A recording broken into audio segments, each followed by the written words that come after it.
Hi guys, we've got a bit of a fun one today. We're going to try and compare whether sales skills can help you while dating. Can the skills that you do in your job help you on your quest to find love? Welcome to Dad to Dan.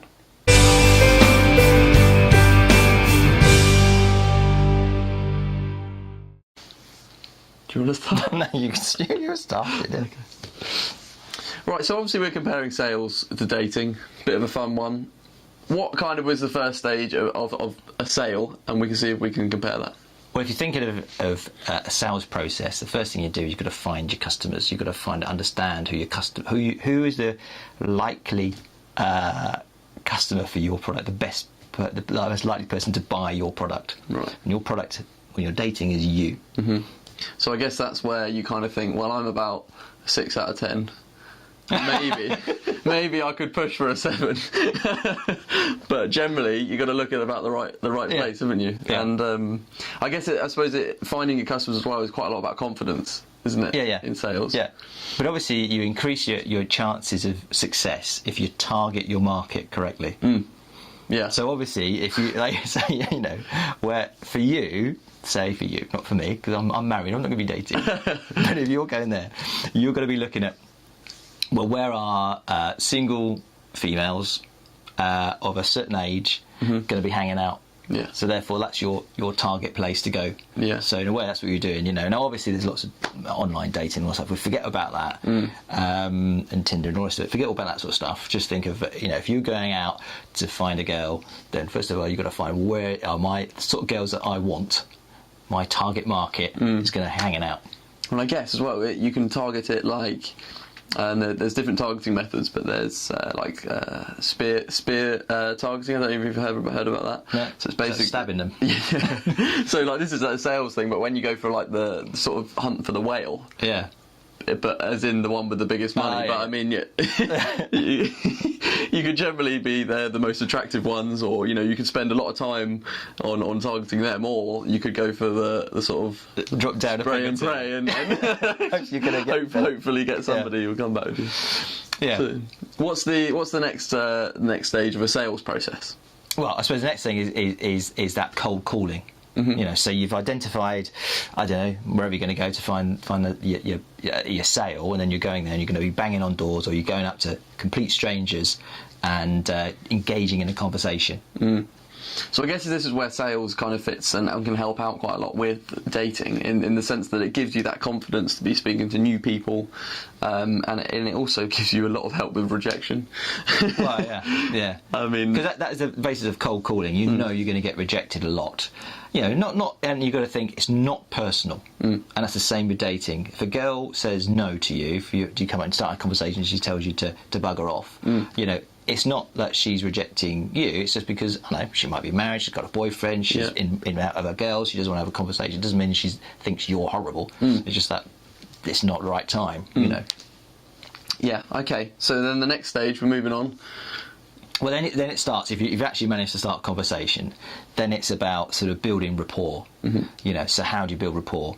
And in fact, we can have a video on that, aren't we? I think we've decided to do one for that. But then it's rebuilding rapport. And with customers, you want to kind of build rapport quite quickly to make them feel relaxed that you're not going to some weirdo that's going to be talking to them. You're actually so I suppose it's similar for dating. Well, I mean, it's exactly the same, isn't it? It's about coming in and getting similar interests, understanding each other, and starting a conversation. Yeah. And I guess that's kind of where you would start to maybe pass numbers or organise a date. Whoa, that's closing. You've got jumped a long way. Well, but I mean, in the sense that if we're only just met up, we're not dating yet. But what about if you to do? We did the pack, the sales process. The first one is like your purpose, and so the first thing to do is sort of open a conversation. So you've kind of got there, you're there. So I suppose, would you do that in a date? Would you go to them? Well, the reason I'm talking to you today is you're quite attractive, and I think we should quite be able to get on to it. It might work. You could do that, couldn't you? So. But then there's a lot of, I suppose the next bit is like the pack, is the asking the questions. Because you could do that as part of your conversation. If she's still talking to you and she hasn't slapped you around the face and walked off, then the next stage is like, we're asking those questions, so what, why are you here? And, do you want to check out, make sure she's available? So you've got to sort of say, well, are you single? In a kind of reasonable When you always way. use the clever ones, like, so how old's your boyfriend? Yeah, exactly. Yeah. See, you're well. Again, you say that. You're on your own. No. It's been a while since you've been dating. I don't know. So, but that's what I was saying. I mean, this could either be in a date as well, because obviously I found it quite useful is using these questioning styles, these open questions, whether it be on a first date, a second date, or meeting somebody in a bar. Using the sales questionings rather than using do you like your drink, or what time is it? But like really closed questions. You can open up a question. Tell me about your week, or tell me more about that, or how did you get that watch? Yeah. Opening up these questions, and all of a sudden you can create a lot more conversation.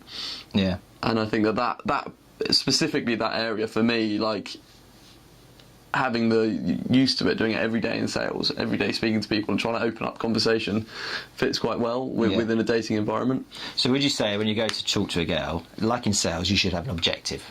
Obviously, your objective could be one of three things. Let's put it nicely. Above brow. But you want to go on a second date. You want to take her out, on a date, or get to know her more, and at least so your first, probably your simple objective, like it would be for a sort of meeting a new client. It'd be the first one is you want them to obviously place an order, but that might not be the first thing. The first thing is you want to get them to the next stage, as we've talked about in some of the other next step. And so the next step could be with a customer, date two, meeting two, to come back and present the product. But for you, it'd be a one-on-one proper date rather than just meeting in a club or a bar. So would you go with that objective in mind? Yeah, I guess so. I mean, the objective maybe you could, but this is where obviously it could depend. It could be just getting a number. Yeah.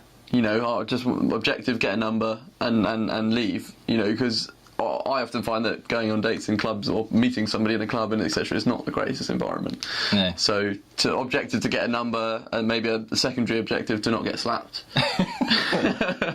But that's rejection, you see. You've got to be about that. Yeah. No, but I think having that kind of objective it's part of dating, isn't it, really? Yeah. You kind of build yourself up, don't you? I want to take her out on a date, and if not, then at least buy her a drink and have a conversation. Yeah. So that'd be your close, wouldn't it?